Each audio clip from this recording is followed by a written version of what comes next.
शुरुआत कर रहे हैं हम लोग कोऑर्डिनेशन कंपाउंड चैप्टर के लेक्चर नंबर 9 का, जिसमें आज हम लोग पढ़ेंगे क्रिस्टल फील्ड थ्योरी के बारे में ही। क्रिस्टल फील्ड थ्योरी में आज हम लोग पढ़ेंगे किसके बारे में, चतुष्फलकी जो संकुल होता है ना, उसमें किस तरीके से CFT को लागू किया जाता है, क्रिस्टल फील्ड थ्योरी को लागू किया जाता है। उसके बाद हम लोग ध्यान देना क्रिस्टल फील्ड स्प्लिटिंग एनर्जी जो रहता है, ठीक है ना, जिसको हम लोग डेल O या डेल T से शो करते हैं, उसको कौन कौन सा कारक प्रभावित करता है इसके बारे में बात करेंगे। क्लियर है? शुरू करें क्या? तो सबसे पहले तो कल जो क्लास में पढ़े थे उसके बारे में थोड़ा सा रिवाइज करते हैं। कल जब हम लोग CFT थ्योरी पढ़ रहे थे तो CFT थ्योरी में क्या बोले, ध्यान दो, इधर पूरा रिवाइज करते हैं 2 मिनट, ठीक है। CFT थ्योरी जो था, ध्यान से समझना, VBT थ्योरी की कमी को दूर करने के लिए लाया गया था। CFT थ्योरी मेनली कंपाउंड का चुंबकीय गुण का व्याख्या करता था। किसका व्याख्या करता था? चुंबकीय गुण का। CFT थ्योरी के अनुसार जो लिगेंड होते हैं वो सेंट्रल मेटल एटम से आयनिक बंध द्वारा जुड़ते हैं। किसके द्वारा जुड़ते हैं? आयनिक बंध द्वारा। ये क्लियर था। उसके बाद हम लोग क्या बोले, ध्यान से समझने का कोशिश करना। यदि अष्टफलकीय संकुल हो, इधर ध्यान दो भाई, यदि अष्टफलकीय संकुल हो तो अष्टफलकीय संकुल में जो केंद्रीय धातु परमाणु है, सेंट्रल मेटल एटम जो है, ठीक है, उसमें dx² - y² और dz² अक्ष के क्या होता है? समांतर। उसी दिशा में यदि लिगेंड क्या करता है? आता है, प्रवेश करता है, तो डी कक्षक जो रहता है, जो कि समान ऊर्जा का रहता है, वो कितने कक्षकों में विभाजित हो जाता है? 2 कक्षकों में, एक निम्न ऊर्जा का और एक उच्च ऊर्जा का। उच्च ऊर्जा का कक्षक में कौन विभाजित होता है? dx² - y² और dz², जिसे हम लोग EG कक्षक बोलते हैं। और नीचे वाले को क्या बोलते हैं? T2G कक्षक। क्या बोलते हैं? यहां तक क्लियर हो गया था। उसके बाद हम लोग क्या बोले थे, ध्यान से समझना, यदि लिगेंड प्रबल हो तो दूरी क्या होगा? ज्यादा। लिगेंड यदि दुर्बल हो तो दूरी क्या होता है? कम। इनके बीच का जो दूरी रहता है उसी को मापते हैं हम लोग किससे? CFSE से, क्रिस्टल फील्ड स्प्लिटिंग एनर्जी। यहां तक क्लियर है।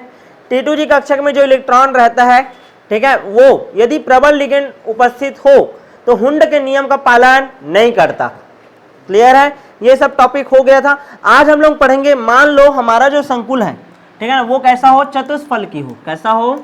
चतुष्फलकी हो। चतुष्फलकी संकुल में हम लोग क्या पढ़ रहे हैं? CFSE, crystal field splitting energy का गणना, या इसी में हम लोग कौन सा थ्योरी लगा रहे हैं? CFT theory. कौन सा थ्योरी लगा रहे हैं? CFT theory. यहां तक क्लियर है कि नहीं? अब ध्यान से समझने का कोशिश करना, चतुष्फलकी संकुल में क्रिस्टल फील्ड थ्योरी कैसे लगाया जाता है। ध्यान दो, हम लोग को डी कक्षक के बारे में पता है, ध्यान से समझने का कोशिश करना। डी कक्षक एक बार बनाया क्या? ध्यान देना इधर, क्लियर? ध्यान दो, ये वाला यदि एक्सिस रहता था, ध्यान से समझना, ये किसके लिए बनता था? dx² - y² के लिए। और मान लो मैं यहां पास भी एक बना देता ऐसे, तो ये क्या था? dz², अक्ष के समांतर था। यहीं से लिगेंड आता था, इधर से इधर से इधर से, ऐसा वाला कहानी था। मान लो, अब ध्यान से समझने का कोशिश करना ना, अब ध्यान देना ना। मान लो मैं कैसा संकुल बना रहा हूं? चतुष्फलकी। कैसा संकुल है? चतुष्फलकी। चतुष्फलकी आकृति ऐसे बनता है। क्लियर है कि नहीं? इस तरीके से बनता है ना। अब ध्यान देना ना, ये जब अप्रोच करेगा चतुष्फलकी संकुल वाला, ठीक है ना, ये जब अप्रोच करेगा तो अक्ष के समांतर नहीं प्रवेश करेगा। ये अक्ष के समांतर होकर के प्रवेश करेगा क्या? नहीं, ये अक्ष के बीच से होकर के गुजरेगा। अच्छे समझ नहीं आ रहा है, ध्यान से समझने का कोशिश करो। ये एक्स एक्सिस, ये वाई एक्सिस और ये जेड एक्सिस। क्लियर है? ये बीच बीच में रहता है, वो कौन कौन सा कक्षा रहता है? DXY, DYZ और DZX, 3 ठोक रहता है। प्रदर्शित करके नहीं दिखा रहा हूँ, बस समझ जाओगे ना।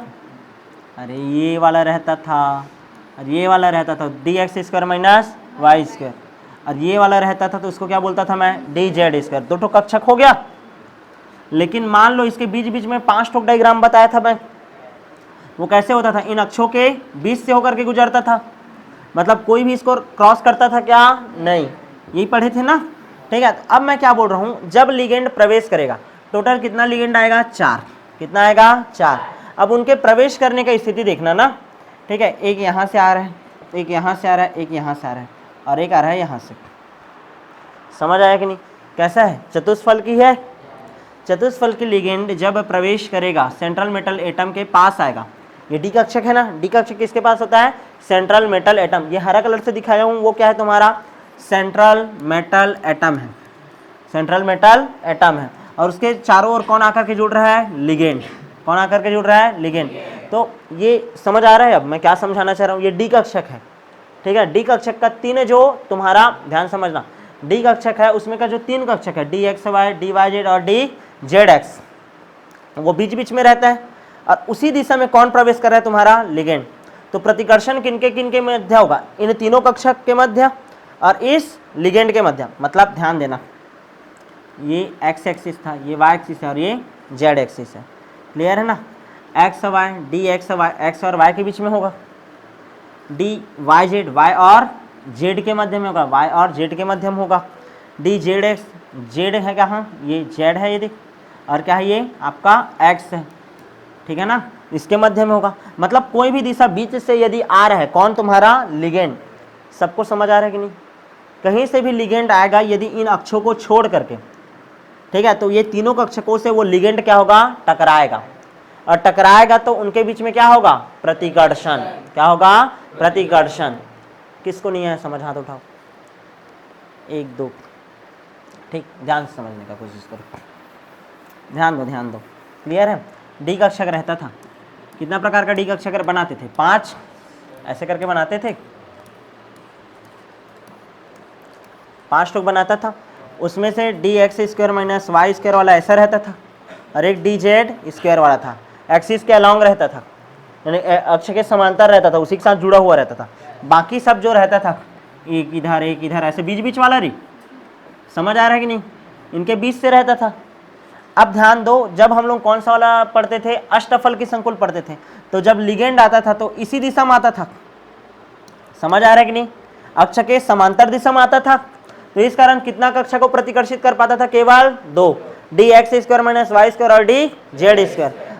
अब ध्यान से देखना, अब जब लिगेंड आ रहा है तो इनके बीच से आ रहा है अक्ष से, तो कितना कक्षक रहते हैं इनके बीच में? 3, d x Y, D Y Z और डी जेड एक्स। समझ आ रहा है कि नहीं? क्या होता है? D Z x. अब ध्यान से समझने का कोशिश करो, ध्यान से समझने का कोशिश करना। क्लियर है? ये देखो, ये हमारा डी कक्षक है। क्या है? डी कक्षक। ये 1 2 3 4 और ये 5 है। ध्यान से समझना, जब लिगेंड इसके संपर्क में, सबका नाम लिख दें क्या? D x Y, D Y z, d Z x, d x square minus Y square और डी जेड स्क्वायर। यहाँ तक क्लियर है? जब ये लिगेंड के प्रभाव में आएंगे तो हल्का सा एनर्जी बढ़ेगा, 1 2 3, 1 2 3 4 और ये 5, ऐसा होगा। यहाँ तक क्लियर है कि नहीं? किसी को दिक्कत है कि इसमें? नहीं। उसके बाद क्या होगा? लिगेंड के संपर्क में आने पर हल्का सा एनर्जी बढ़ेगा। उसके बाद चूंकि तुमको पता है कि ये जो लिगेंड है ये डी कक्षक है, इस डी कक्षक के पास कौन आ रहा है? लिगेंड। अरे समझ आ रहा है कि नहीं? जैसे कि FeCN6, ऐसे देखो, PtCl4 बनाता, Pt है और Cl क्या है? 4 है, ऐसा समझने का कोशिश। क्लियर है? प्लेटिनम है, ये प्लेटिनम में कौन सा कक्षक रहेगा? डी, तो डी कक्षक है। उसके पास कितने क्लोरीन आ रहा है? 4। वो चारों क्लोरीन का जो दिशा है इस प्लेटिनम का जो क्या होना चाहिए? ये 3 कक्षक जो होता है उसके बीच से होकर के गुजरता है, तो प्रतिकर्षित इन्हीं तीनों को करेगा ना। समझ आ रहा है कि नहीं? प्रतिकर्षित इन्हीं तीनों कक्षकों को करेगा, तो सबसे ज्यादा प्रतिकर्षण इन 3 कक्षक का होगा। नहीं आ रहा है समझ? 4 क्लोरीन है, चतुष्फलकी संरचना में रहता है, तो चतुष्फलकी संरचना अक्ष के समांतर ना होकर के अक्ष के मध्य से होकर के गुजरेगा, और अक्ष के मध्य में ये तीनों कक्षक रहते हैं, और ये तीनों कक्षकों का ऊर्जा अब क्या हो जाएगा? बढ़ जाएगा। क्या हो जाएगा? बढ़ जाएगा। अब तीनों कक्षकों का ऊर्जा यदि बढ़ेगा, ठीक है ना, तो ऊपर में कितने कक्षक चले जाएंगे? अब 3। कितना चले जाएंगे? 3। और नीचे में कितने कक्षक आ जाएंगे? 2। क्लियर है कि नहीं? समझ आया? जस्ट अपोजिट, उल्टा हो गया। क्लियर है? ऊपर के कौन कौन से कक्षक? D x Y, D Y Z और डी जेड एक्स। यहाँ पर D x square minus Y square, इसका ऊर्जा निम्न हो जाएगा, और इसका डी जेड स्क्वायर का क्या हो जाएगा? कम। दोनों का कम है, तो इसको क्या लिख दिया मैं? निम्न ऊर्जा। क्या लिख दिया? निम्न ऊर्जा। और देखो, इसको ईजी कक्षक बोलते हैं, इसको कौन सा कक्षक बोलते हैं? T2G। कैसे याद रखोगे? 2 और 1 3, 3 ठोक वाले को T2G। यहाँ तक क्लियर है? ऐसे करके याद रखना, अच्छे से याद रहता है, वरना कंफ्यूज होते जाओगे हर हमेशा। यहाँ तक क्लियर है? अब ध्यान से समझने का कोशिश करना। यहाँ तक क्लियर है? उसके बाद यहाँ पास को फिर से वही बैरी सेंटर बनाना पड़ेगा। क्या बनाना पड़ेगा? बैरी सेंटर। ये बीच वाला एरिया क्या कहलाएगा? बैरी सेंटर। जब हम लोग ऑक्टाहेड्रल रहता था, अष्टफलकी रहता था, डेल ओ लिखते थे। टेट्राहेड्रल है तो डेल टी। क्या लिखोगे? Del t. तो डेल टी का मान क्या आएगा बीच में बताओ तो? 0। क्या आएगा? 0। नीचे में निम्न ऊर्जा वाला है तो माइनस 0.6 ए डेल टी। ठीक है। ऊपर वाले को क्या हो जाएगा? Plus 0.4 B del t. Clear है? नहीं है समझ? 4 तिया 12, 1.2, 6 दूनी 12, 1.2, एक प्लस वाला और एक माइनस वाला है, तो दोनों प्लस माइनस मिल करके यहाँ पास कितना मान ला देते हैं? 0। बस इतना ही तो बनाना है, हो गया खत्म। ठीक है, ये हो गया आपका चतुष्फलकी संकुल में, ठीक है, विपाटन। और इसमें जो CFSE यहाँ से यहाँ तक का जो गणना करोगे, जब इलेक्ट्रॉन इसमें से इसमें पहले भरा जाएगा, प्रबल लिगेंड होगा, दूरी ज़्यादा, तो हुंड के नियम का पालन नहीं होगा। पहले इसमें भरेगा, उसके बाद ध्यान देना 1 2 3 4, फिर 5 6 7 8 9 10 चार्ट बनाया था। कुछ नहीं आता, बस ये डायग्राम आता है, डायग्राम के ऊपर फोकस करना। यहाँ तक क्लियर है कि नहीं? समझ आया? ठीक है। आपके में एकदम ज़्यादा डिटेल में किसको पढ़ाया हूँ? अष्टफलकी संकुल। तो ज़्यादा डिटेल किसका याद रखना है? अष्टफलकी। दोनों का डायग्राम याद रखना है, डायग्राम ही आता है पेपर में। ठीक है, प्रॉपर थ्योरी लिखने के लिए आता नहीं है, लेकिन थ्योरी लिखने के लिए मैं सिखा दिया हूँ। ध्यान से समझना, ध्यान से समझना। चतुष्फलकी संकुल में डी कक्षक के dxy, dyz और dzx कक्षक के मार्ग में लिगेंड का प्रवेश होता है, जिसके कारण उसमें प्रतिकर्षण बल का मान बढ़ जाता है। फलस्वरूप T2G कक्षक का विपाटन, यानी डी कक्षक का विपाटन होता है, और T2G कक्षक कहाँ चला जाता है? ऊपर, उच्च ऊर्जा का, और EG कक्षक कहाँ जाता है? नीचे। डायग्राम याद रखना, जिनको समझ नहीं आया होगा अच्छे से उन लोग। क्लियर है? डायग्राम से पूरा थ्योरी हो जाएगा। यहाँ तक क्लियर है कि नहीं? आगे बढ़ जाए क्या? ठीक है। अच्छा, अष्टफलकी संकुल और ध्यान देना, अष्टफलकी संकुल और चतुष्फलकी विपाटन में क्या अंतर होता है? सॉरी, अंतर बोल रहा हूँ, संबंध होता है।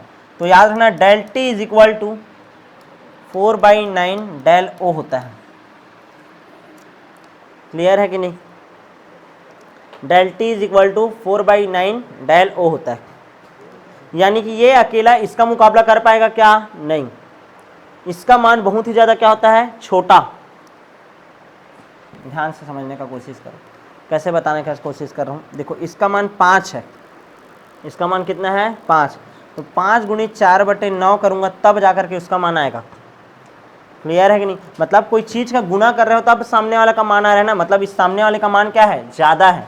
क्या है? ज़्यादा है। मतलब डेल टी का मान ज़्यादा होता है किससे? डेल ओ से। क्लियर है? समझ आया? इसका मान इसके मान से, इसका मान छोटा है, छोटे मान का गुना करूँगा तब होगा। चलो ध्यान देना, देख लेना, संबंध बस पूछता है। ठीक है, एक्सप्लेनेशन नहीं पूछेगा। Del t is equal to 4/9 del o. ठीक है, चलो भाई आगे बढ़ जाऊँ क्या मैं? नेक्स्ट है हमारा CFSE को प्रभावित करने वाला कारक। प्रभावित करने वाला कारक, क्रिस्टल फील्ड स्प्लिटिंग एनर्जी जो गिनती करते थे ना, चलो बताओ इसका फॉर्मूला बताओगे क्या? चलो बताओ तो क्या होता है फॉर्मूला? अष्टफलकी के लिए बताना। किसके लिए? अष्टफलकी के लिए। माइनस 0.4 डेल ओ, अच्छा पहले तो ए लिखते हो, फिर डेल ओ प्लस क्या होता था? 0.6 बी डेल ओ। क्लियर है कि नहीं? बराबर होता है crystal field splitting energy. Clear है कि नहीं? हाँ,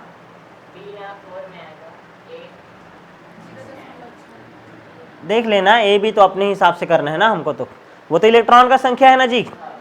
यहाँ तक क्लियर है? आगे बढ़ जाए क्या? अष्टफलकी में 0.4 वाला रहता है ना, पहले माइनस में रहता है, और उसमें कौन सा वाला रहेगा? 0.6 वाला माइनस में रहेगा।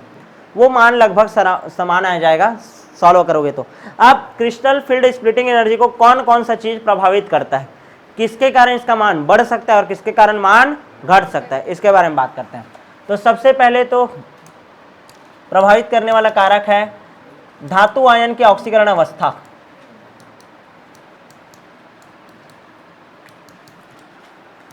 धातु आयन की ऑक्सीकरण अवस्था।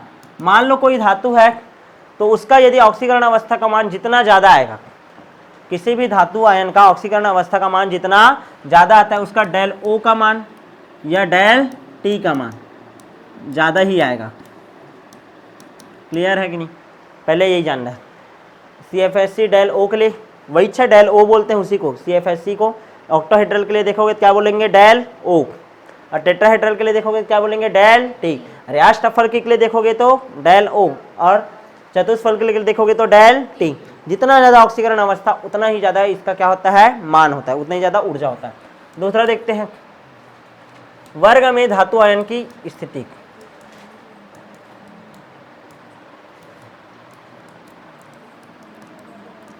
वर्ग में देखो डी ब्लॉक, धातु आयन बोला है मतलब डी ब्लॉक। पहले 3D श्रेणी, फिर 4D श्रेणी, फिर 5D श्रेणी। जब ऊपर से हम लोग नीचे आएंगे, जब हम लोग कहाँ आएंगे? ऊपर से नीचे, तो धातु आयन के लिए डेल टी का मान या डेल ओ का मान क्या होता है? बढ़ता है। क्लियर है? याद करना है डायरेक्ट, ठीक है। जब हम लोग ऊपर से कहेंगे नीचे, तो कौन से श्रेणी के ध्यान देना, कौन से श्रेणी के धातु के लिए बताओ CFSC का मान सबसे ज़्यादा होगा? 3D, 4D की 5D? 5D। किसके लिए ज़्यादा होगा? 5D। सीधा याद रखना है। क्लियर है? आता नहीं है ये वाला क्वेश्चन, लेकिन फिर भी देख लो। यहाँ तक क्लियर है कि नहीं? नेक्स्ट बढ़े, कितना हो गया प्रभावित करने वाला कारक? 2। तीसरा देखो, संकुल की ज्यामिति। संकुल की ज्यामिति, संकुल की ज्यामिति। CFSC का मान चतुष्फलकी के लिए कम आता है।